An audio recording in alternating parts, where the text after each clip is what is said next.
We begin our report with the hole in the center of the assassination attempt against Donald Trump. What was the motivation? Countless hours have been spent discussing the political climate that caused it, but there is no evidence at all that the political climate caused it. The Department of Homeland Security has opened its own investigation into the Secret Service security decision Saturday as the FBI continues to try to find any detail, every detail it can about the shooter. Congress is also searching for answers. Officials from the Justice Department, DHS, Secret Service, and the FBI were all on Capitol Hill Wednesday to debrief lawmakers on the investigation. Meanwhile, Donald Trump's defiance in the aftermath of the attack continues to be a central part of the celebrations of his nomination at the Republican convention, where Tuesday he was treated to a parade of lawmakers he dispatched in his rise to dominate the party, all of them calling for his return to power.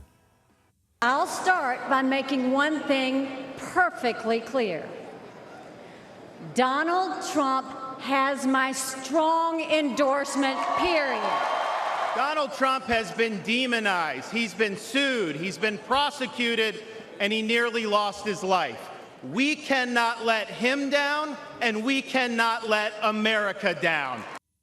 For the latest on the shooting investigation, CBS News Homeland Security and Justice correspondent Nicole Sganga joins me now. Nicole, it's good to be with you again. What more do we know, I should say, about the shooter?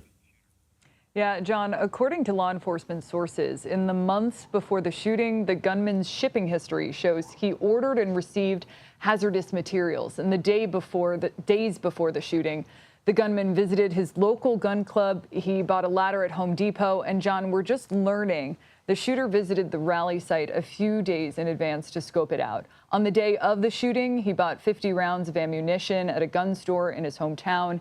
He drove 50 miles north to the rally with 3 fully loaded magazines and parked his car. Inside of it, there was also an explosive device hidden. He had 2 more at home. There's a premeditation here, but as for the motivation, investigators are still doing a full forensic scrub. His family, including his parents, have cooperated, and the FBI has interviewed them along with hundreds of others. Is there anything new, or what can you tell us about the DHS investigation into the Secret Service? Yeah, John, this is interesting. The investigation is still waiting for a lead to be appointed by the DHS Secretary Alejandro Mayorkas, one who is independent outside of the administration. But this is one probe of many. So far, by my count, we have at least 3 congressional investigations, including one led by House Speaker Mike Johnson that he says will be bipartisan, plus 2 reviews from the DHS Inspector General, one on what happened Saturday and one on what happened in the planning beforehand. All of that is on top of the FBI's ongoing investigation.